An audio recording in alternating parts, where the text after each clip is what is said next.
clan. We'd like to welcome all of you here for the launch of the book that we've got from Guy Fisher, which we're calling Your Loving Son, Guy, because each of the letters that Guy wrote back to his parents, he would finish them off, your affectionate son, your son, your loving son. Each one was a little bit different, but always with this message there. From my birth through to, I guess, the mid-1990s, I knew that Guy Fisher went off and fought at Gallipoli, and I knew that he fought in the artillery, but that was about all I knew about his war service. And it's one of those things that you think today, gee, I wonder if he would have told me anything if I actually had questions to ask him. I was told that his deafness was caused by the cannon in the First World War. But because his sisters, Mabel and Hilda, were also deaf, even though I was only 10 years old, I worked out that something wasn't quite right there. Gerald, I have to say my father always said that was the reason. Well, there you go. And did he have an answer for Mabel?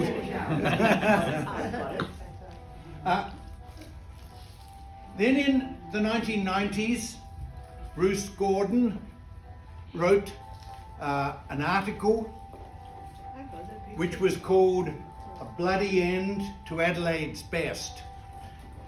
And this article focused on a picture which we've got up here of 10 people from 1st Section, 1st Platoon, A Company of 10th Battalion. And that was the photo there, 5 of these 10 people died on the first day of the landing at Gallipoli. One of them died, Jose, died in France I think it was in 1916. And one of them, Eric Meldren, took his own life on Remembrance Day in 1922. And this was all based on the picture that Guy Fisher had on his dressing table mirror. And he said that he looked at this photo every day and thought of his friends who died in the war. In about 2013, Elizabeth lent me a plastic bag full of photocopied letters. And some of these letters you couldn't even read. The photocopying was, they were so bad. And on one occasion in Egypt, in early 1915, some root stole Guy Fisher's pen and he had to write the letter in pencil. So 98 years later, we had this trouble reading the letters. But I said at that time, it was my goal to get the letters typed. I photocopied them and I scanned them, and that was my goal. Get them typed, work out what's going on behind each of the letters. It took COVID and my retirement to have a break and to be able to actually look at the letters and type them up, and then to see if we could turn them into a book. As well as Guy's 31 letters, and some of the letters he doesn't have a proper date on them. And there's one funny story in about a 1916 letter. There's no idea what year does it refer to. And then he said that the horse called Cezanne won the Newmarket Handicap at Flemington. So we dash back to the Google and work it out as to which year it was for that particular letter. We've got 31 letters from Guy. We've got one letter from his father to Guy, which is rather nice. It's a typed letter. I think it was 6 pages, and then half a page by hand. There's one letter that my sister Judy alerted me to, which was to Guy from Arthur Blackburn. And in this letter, Arthur Blackburn, who was also one on this famous chart, he describes the action where he acted bravely and was awarded the Victoria Cross. If I'm not wrong, it was in Poitiers in France. Then there are one of Guy's colleagues in the section was a chap called Philip de Ketful-Robin. And Philip Robin was an athletic hero from South Australia. He played for Norwood. He was an interstate footballer. And he and Arthur Blackburn on the landing at Gallipoli were appointed as scouts. And their role was to scoot up the cliffs, not try and clear the trenches, get to the top of the cliffs and see how far they could get. In fact, on that day, the two of them, and maybe another two who I don't know who they are, got further than anyone else did from the Australians during the entire 6 months at Gallipoli. They actually saw down the other side to the Sea of Marmaris. But they suddenly realized they were 4 kilometers ahead of the Australian troops, so they had to retreat. And in the retreat, Philip Robin was killed. You didn't say about his marriage. Oh yeah. Philip Robin got married in Egypt in January 1915. Guy Fisher and the rest of the section were best men, groomsmen for the wedding. And instead of writing letters back to his wife, Nellie, he wrote a book. This was called The Little Book for Nellie. And in the St. Peter's College history of the men who died in the First World War, there's a quote written from Lemnos, and Philip Robin says, Guy Fisher has just been down to the Brigade Hospital and they're expecting 5,000 casualties. And then they discounted this and they said, you know, you've got to prepare for the worst. They didn't think there were going to be 6,000. On day 2 of Gallipoli, Philip Robin was killed. And Philip's little book has been preserved. So I wanted to get hold of this book because are there any more references to Guy Fisher, or is there just the one? Well, it turned out there was just the one. Philip Robin's nephew was Robin Ashwin, who was master at St. Mark's, an Australian diplomat, and an old dancing partner of Elizabeth's. We went to see his widow, and Louise and I took photocopies of this little book. And I've got to say, it's very moving because he talks about they were all so gung-ho before they got to Gallipoli. Yeah, they were all, you know, they wanted to smite the Hun. They wanted to, it would be a terrible shame if the war was over and we couldn't fight. And you then get this foreboding because, you know, on to death or glory. Well, you know the story. In the case of Philip Robin, it was on to death, which was really quite tragic. I've got a copy of this book. We've typed it up because rather than where Guy Fisher wrote to his parents at this time, he would say, and there is nothing else to add. In one letter he wrote, just before he landed at Gallipoli, he asked for a new safety razor to be sent to him. You know, you think strange priorities as you're about to go into battle, but he wasn't allowed to say anything. And so it was Philip Robin's book actually has stories of the war. There's not much about the war after Gallipoli. After that first day, there's a famous letter that's been reproduced by family members. It was probably back in the 1970s and handed out to different members of the family. Apart from that, there's not too much about the war. Instead, it's about Guy and his relationship with his sisters, and wow, he was fond of Hilda and Mabel. He went to stay with them. And then Gertrude's children in London, Marjorie, Helen, Joanna, and Gordon, who was still at school.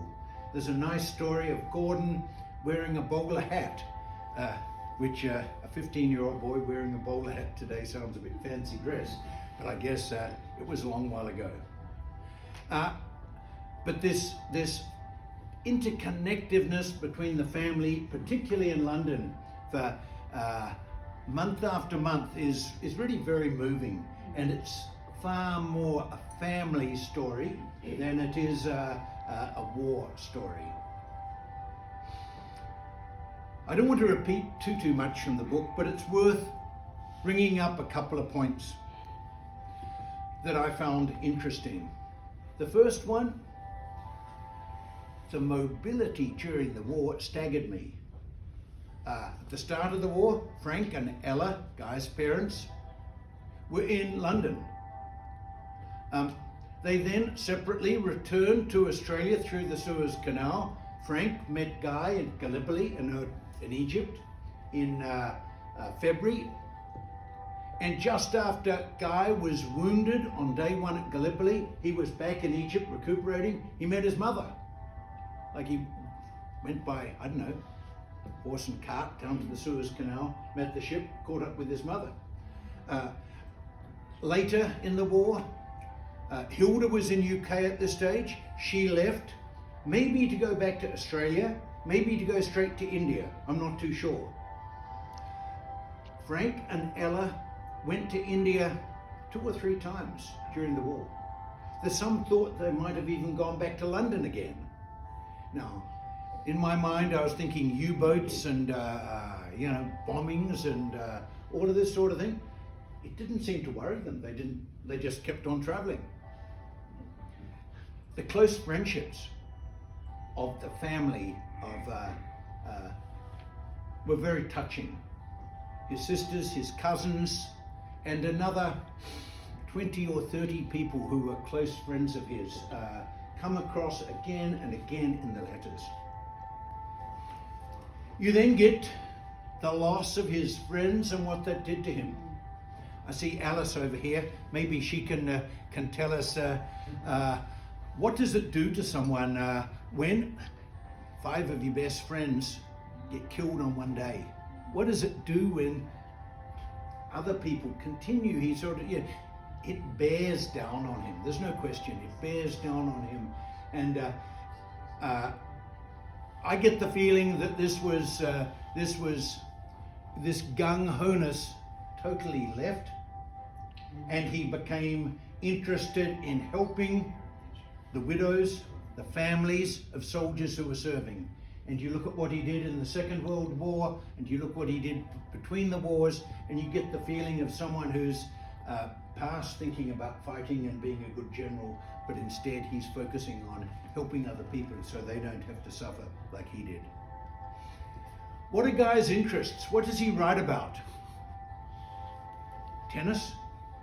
He actually talks about the score, how Hilda and Teddy fought back from 2 sets down to win in the third set to sort of 7-5.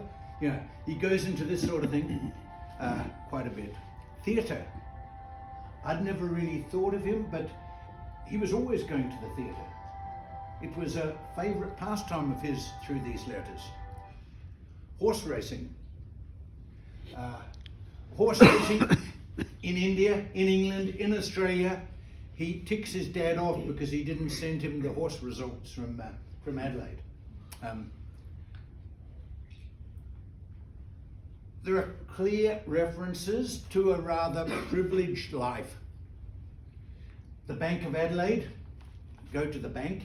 The Fisher family were involved in the formation of the bank, and they used the bank as a post office and somewhere to leave money. into safety deposit box to put the string of pearls, and it just went on.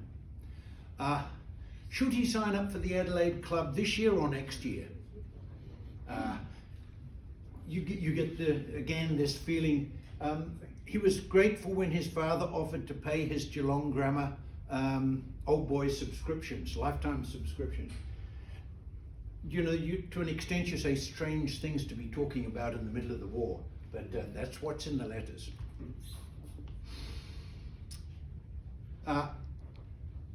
Golf, not so much, but Frank Fisher was pushing him, almost give up tennis and take up golf. I got the feeling, I have to look at Elizabeth at this, but Mother said that he used to mess around on the golf course as opposed to being a serious golfer who wanted a handicap or things like this. But if that was the case, then I think he'd let his father down a bit. But it's interesting to think of those of us here.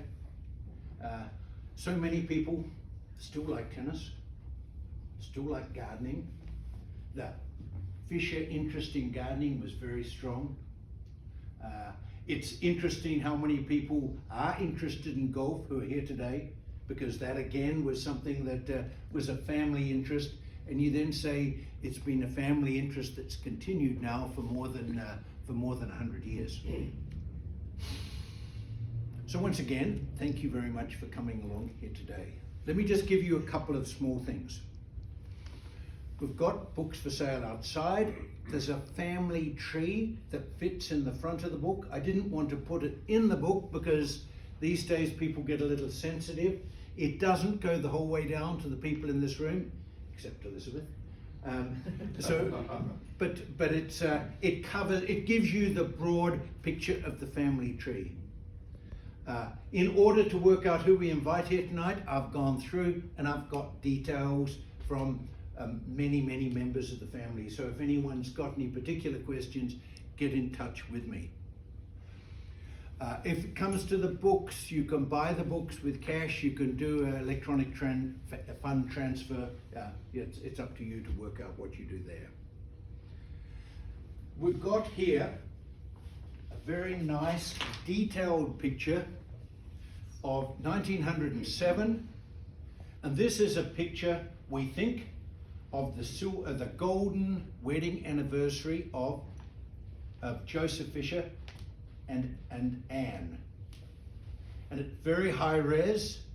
If anyone wants a copy, it was sent to me just in the past week from the State Library where we found it, and I can send it to you. But you look down, who are the people in it? Which one's Hilda?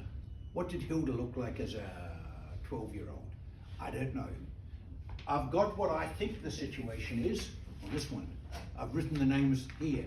But what's the difference in looks as a 10-year-old, 12-year-old between Joanna and Ellen, for example? Like maybe some of the descendants would be able to put those things. I had real difficulty until it was pointed out to me to work out Harold Fisher from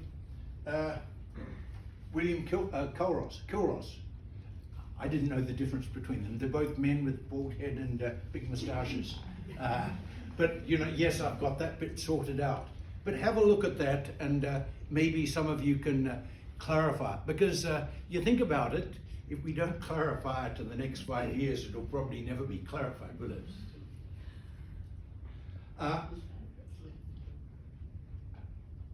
In doing this, in writing up, I found this little book that Bob wrote, how long ago, Peter? 20, 30 years ago? 20 years. Very helpful. Do you still have a box of them at home? Got some if anyone wants. It was very helpful. And then, as we were doing the invitations here, Eliza sent me a copy of this book. And this is it goes back to the Josiah, is it? What was the first? Joshua Fisher, going down to Joseph Fisher, going down then to the next generation. That part is very helpful. Then it gets into Marjorie and particularly as she is your great-grandmother? Grandmother, yep, okay. And so, very helpful book. I managed to get this one off Blurb, and that was a nice way to get it. But some of you might be interested in looking at that if you haven't seen the book.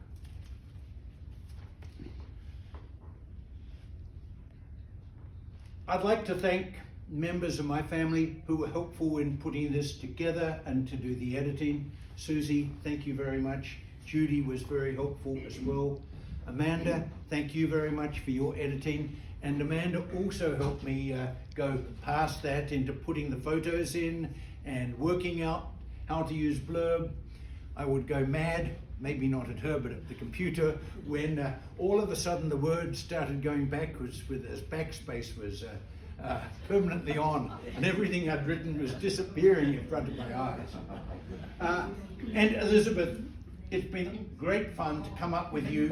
It's been great fun coming up to you to borrow photos, to look at photos, to talk about it. You know, we've got this question, there's a string of pearls in London. Why did Guy buy the string of pearls? Who were they for? It's a mystery. I'm sure it wasn't Alice who he married later, because it was before he even knew that Alice existed. But it's, you know, to spend time with you was a lot of fun, and I hope that the book being printed won't stop us getting together on a regular basis. Finally, thank you all for coming along this evening. Thank you all for coming along this evening. It's great to have you all here. I've been told there are about 20 of you who'd like to stay for dinner. You're more than welcome. And what you do is you're going to place your orders at the bar and then go into the Air Force room at the front. But once again, thank you very much. And questions? Yes, Kirsty.